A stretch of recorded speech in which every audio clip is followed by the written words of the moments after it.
اللہ فرماتا ہے بے شک وہ لوگ جو ایمان لائے ان کے دلوں کا سکون اللہ کے ذکر سے ہے.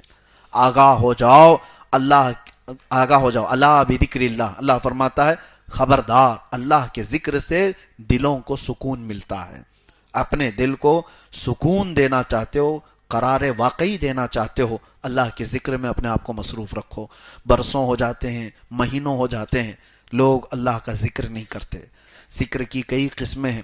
ذکر باللسان یعنی زبان سے، ذکر بالجوارح اعضاء سے بھی اللہ کا ذکر کرتا ہے آدمی، اور عبادت کے ذریعے سے بھی اللہ کا ذکر کرتا ہے، قلب سے بھی اپنے اللہ کا ذکر کرتا ہے.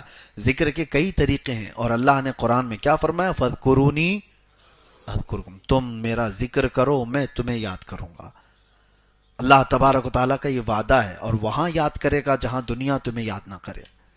تمہاری قبر میں کوئی تمہیں پوچھنے والا نہیں، لیکن اللہ تبارک و تعالیٰ تمہیں وہاں پر یاد فرمائے گا. تو یہ ذکر کے بغیر مردہ ہے آدمی.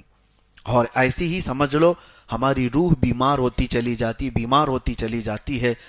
دل کے متعلق فرمایا میرے آقا صلی اللہ علیہ وسلم نے، جب پیدا ہوتا ہے بندہ تو ایسا اس کا دل صاف شفاف آئینے کی طرح ہوتا ہے، پیدا ہوتا ہے. اور جب وہ بڑا ہو کر شعور آتے ہیں اور گناہ کرتا ہے تو اس کے دل پر ایک دھبا لگایا جاتا ہے، اور اس کے بعد وہ دھبا اس کو دوسرے گناہ پر ابھارتا ہے. ایک بار کر لیا نا تو کیا فرق پڑتا ہے، کچھ ہوا تو نہیں. دوسرا گناہ کرتا ہے، پھر تیسرا گناہ کرتا ہے، پھر چوتھا گناہ کرتا ہے. یہ گناہ اس کو اور آگے پش کرتے جاتے ہیں کہ پہلا والا گناہ اس کو تقویت دیتا ہے، سپورٹ کرتا ہے. کچھ ہوتا نہیں ہے، ایک بار جھوٹ بولنے سے کچھ ہوا تو نہیں. بچہ شروعات یہاں سے کرتا ہے، چوری کر کے بھی دیکھ لیا کوئی پکڑا نہیں، اور دوسری کر لو، دوسری کے بعد تیسری، تیسری کے بعد بڑی، یہ چلتا رہے گا.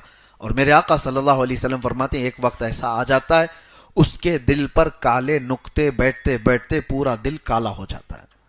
اور دل جب کالا ہو جاتا ہے تو پھر اس کو نہ عبادتوں میں دل لگتا ہے، نہ قرآن پڑھ سکتا ہے، نہ زیادہ دیر تک مسجد میں بیٹھ پاتا ہے، نہ غربا و مساکین کو خیرات کر پاتا ہے، نہ اس کو آیات عذاب ہلا پاتے ہیں، نہ آیات قبر. وہ جنازے دیکھتا رہتا ہے، قبرستانوں میں ٹھٹے مار کر ہنستا رہتا ہے. یہ اس کی علامتیں ہیں جس کا دل کالا ہو چکا ہے.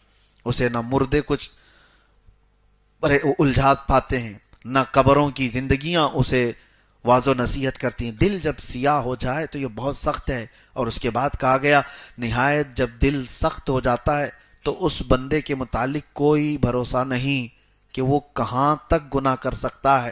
وہ ماں سے زنا بھی کر سکتا ہے، باپ اپنی بیٹی سے زنا بھی کر سکتا ہے.